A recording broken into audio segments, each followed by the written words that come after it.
Hello friends, Madhav जे IAS के in news programme में आपका स्वागत है।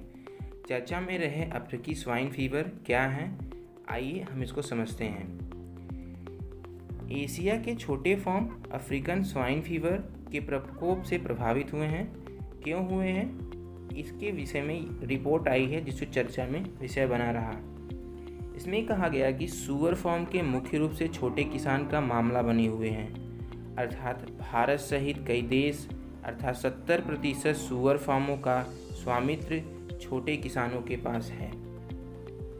ऐसे में चीन में होने वाले कुल सुअर मांस उत्पादन का लगभग 98% छोटे किसानों द्वारा किया जाता है। इन किसानों के पास सुअरों की संख्या कम से कम 100 होती है। अब हम जानेंगे भारत में स्वाइन फीवर का प्रभाव। अफ्रीकन स्वाइन फीवर लगभग एक सदी पुराना है, अर्थात इसको खोजा गया 1920 में खोजा गया, जो घरेलू सुअरों और जंगली सुअरों को संक्रमित करता है और इसके संक्रमण की मृत्यु दर लगभग 100% होती है। इस बीमारी से वर्ष 2018 से विश्व के लगभग 1/3 सुअर मारे जा चुके हैं। इस बीमारी का नवीनतम शिकार भारत है, इसी कारणवश ये चर्चा का विषय बना रहे। यहाँ मई 2020 से इससे संक्रमित मामले सामने आ रहे थे, किंतु पिछले महीने में इसकी संख्या जबरदस्त विस्फोट हुई।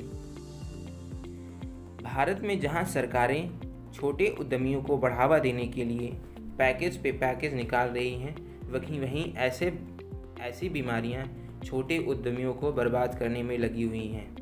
ऐसे में सरकार को स्वास्थ्य के संगठन के साथ मिलकर ऐसे में इसका निवारण करना चाहिए। अनुमानों के अनुसार अफ्रीकी स्वाइन फीवर की वजह पूर्वोत्तर भारत के राज्यों में सुअर मांस उत्पादन में 50% की गिरावट दर्ज हुई है।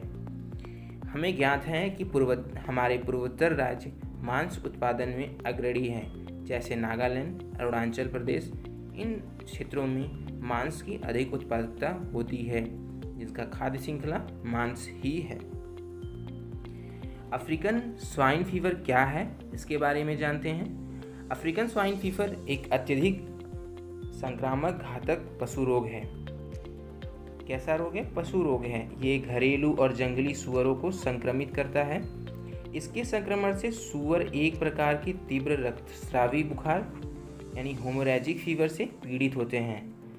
इसे पहली बार 1920 के दशक में अफ्रीका में देखा गया है।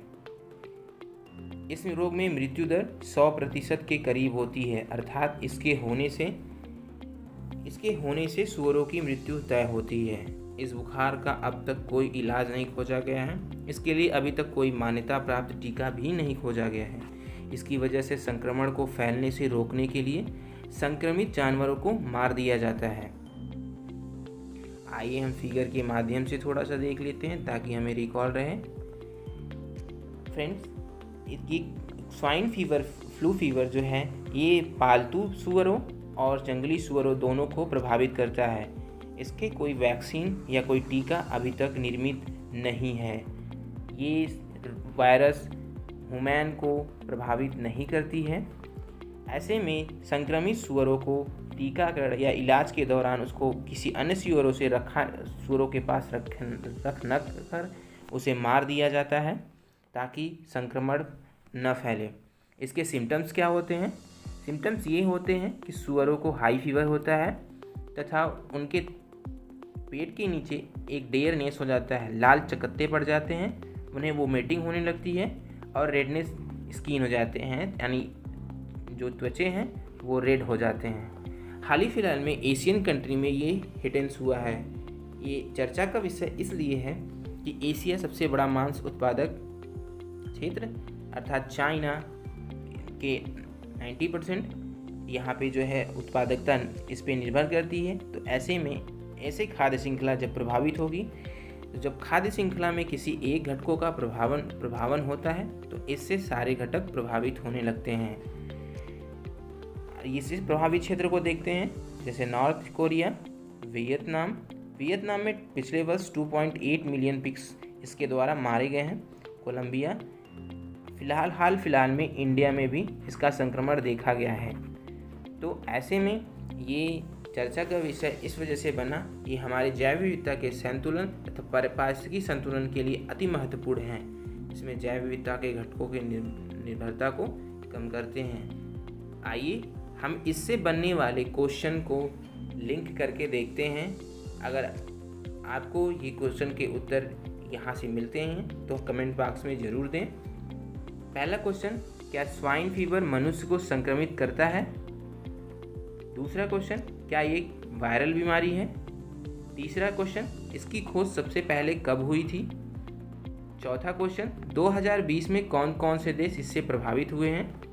क्या इसके खिलाफ कोई टीका उपलब्ध है? अगर आपको इन सारे प्रश्नों की जानकारी है तो कमेंट सेक्शन बॉक्स में ज़रूर दें। Thank you so much. If you like my video then share, subscribe and like. Thank you.